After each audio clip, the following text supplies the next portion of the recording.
Hannity, and tonight we are broadcasting. We are in Music City, Nashville, Tennessee, and the site of the Republican Governors Association and their spring conference. Now, for the entire hour, we're going to have an open discussion with 6 of the nation's top governors about the state of our country, conservative movement.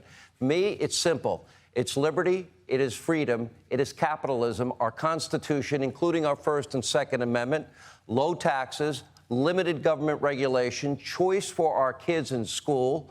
Oh, we do need integrity in elections. That would be voter ID laws to begin with, signature verification, partisan observers that can observe, and, of course, secure borders. We believe in free market solutions for health care while protecting people with pre-existing conditions. We believe in law and order. Without law and order, guess what? You can't pursue happiness. Fastest growing state in America by percentage is the state of Utah. The fastest growing state by sheer numbers is the state of Texas. The fastest growing region in the U.S. is the South. When the pandemic hit, millions of Americans, they flocked to Florida. And meanwhile, New York, California, Illinois, they all lost seats in the 2020 census, while states like Texas and Florida, North Carolina, they all gained seats. Freedom, individualism, safety, security, key issues related to your prosperity. If Republicans, you want to take back power in Washington, you want to stop this power grab that we all talk about, the America First, Make America Great agenda, I think, needs to be articulated by anybody and everybody running for office. So without further ado, joining us now for the hour, we have New Hampshire Governor Chris Sununu, soon to be called Senator, if he would take my recommendation, but apparently he's resistant. Iowa Governor, RGA Vice Chair Kim Reynolds is with us. Arizona Governor, RGA Chairman Doug Ducey is here. Florida Governor Ron DeSantis is with us. South Dakota Governor Kristi Noem. And the governor of the great state of Tennessee that is hosting all of us is Governor Bill Lee. Okay.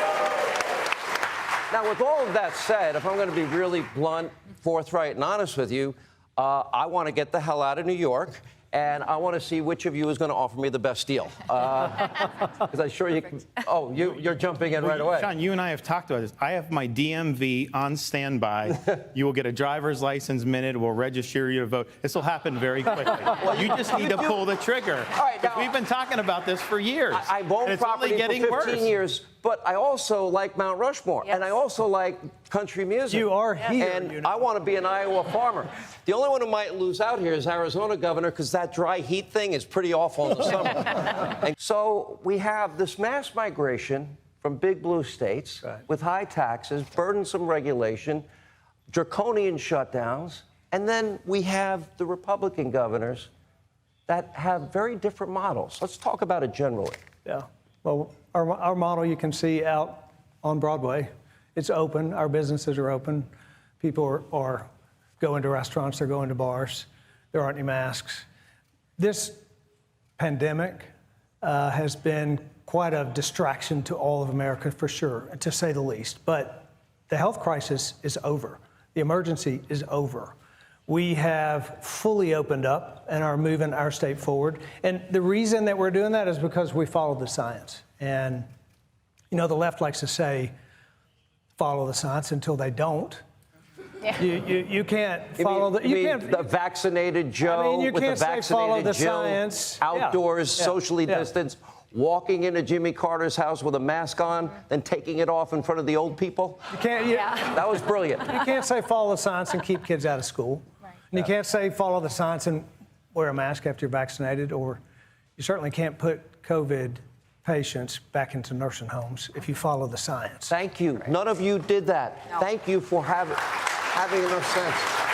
Amazing. Governor Noem, you were on the show regularly throughout this pandemic. South Dakota never shut down. Never. We didn't close a single business ever. In fact, in South Dakota, we didn't even define what an essential business was, because according to the oath I took to the South Dakota Constitution, the U.S. Constitution, I didn't believe I had the authority to tell anybody that their business wasn't essential.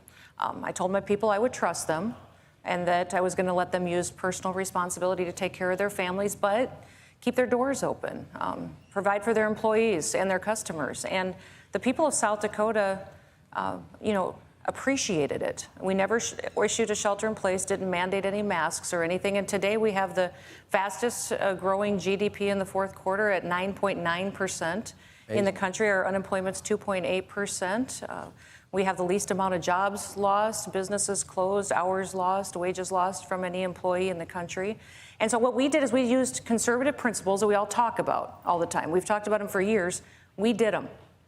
And we're proving that it worked. And so that's really the story that I think we need to tell about 2020, is that leadership has consequences. And you just look at Democrat states and what happened to families and businesses there. You look at Republican states and how they're growing and they're thriving, and what all these leaders up here did, how it works for the American people. So we talk about statistics and facts all the time, but those stories are going to be powerful when we change the majority in Washington, D.C., and we change who's in the White House. Very first interview we did since once we began to understand how severe this was, you told me, and I never forgot it, that you mobilized every single state agency in Florida to protect the elderly, to protect the older population in your state, which is significant. Mm-hmm. Yeah, and so the results are 40 states have higher per capita mortality for age 65 and up compared to Florida. So we're one of the top 10 safest states for seniors.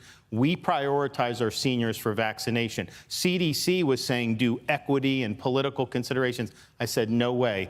If you're 65 and up, we're getting you the vaccine. And I think we've done like 4 million seniors who've had vaccinated. You know what, Sean? And CVS and all these other That things. would not have happened had President Trump not put the pedal to the metal, got those bureaucrats in line, and said, we got to come up with this vaccine. If Biden had been president, this would have taken 3 or 4 years to be able to develop these vaccines. So you think about, we started vaccinating seniors in December.